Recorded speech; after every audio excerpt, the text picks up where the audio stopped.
रूहानी YouTube channel. हम आपके लिए लाए हैं ऐसा ताबीज़, ऐसा नक्श जो आप बरसों से इंतज़ार कर रहे थे। दुश्मन के बारे में और दुश्मन के लिए ऐसा ताबीज़ आपको देने जा रहे हैं जो आप बहुत ज़्यादा परेशान थे। परेशानी को हल करने के लिए हम आपके लिए लाए हैं। अगर आपका दुश्मन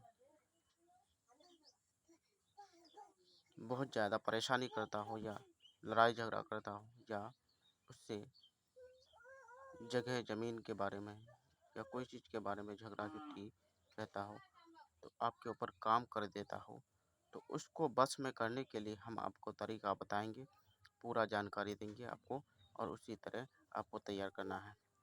दुश्मन को काबू में करना, अपना बात मनवाना। अगर आपका दुश्मन बहुत ज़्यादा परेशानी करता हो तो अपना बस में करना, दुश्मन के काम को नाकाम करने वाला ताबीज़ अपना बात मनवाने के लिए काली स्याही से लिख कर, अगर काली स्याही ना मिले तो आपको फ़ोटो कॉपी करवाना है।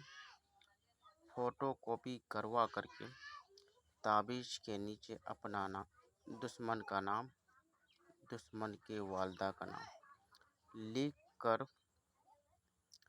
जैसे फूलदार दरख्त है उसी तरह फूलदार दरख्त के जड़ के नीचे इसको दफन कर देना है। ध्यान रहे, फूलदार दरख्त होना चाहिए, जैसे यहाँ दरख्त है उसी तरह आपको दफन करना है।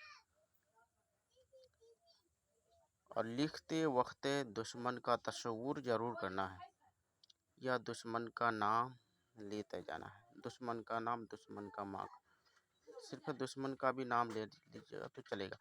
दुश्मन का नाम लेते जाना है। दुश्मन का नाम लगभग 101 मरतबा दुश्मन का नाम खाली पढ़ना है और पढ़ने के बाद उस ताबीज़ में दम करना है। दम करने के बाद उसको फूलदार जड़ के नीचे इसको दफन कर देना है। इंशाअल्लाह आपका काम बहुत जल्दी होगा और कामयाब होगा। और कामयाब होने के बाद आपको फातिहा ज़रूर करना है। फातिहा ज़रूर करना है और उससे ज़्यादा आपको जानकारी मिलेगा। मेरा वीडियो में बने रहिए। मेरा वीडियो अच्छा लगे तो लाइक और शेयर ज़रूर करें, आगे दोस्तों तक पहुँचाएं। खुदा हाफिज़।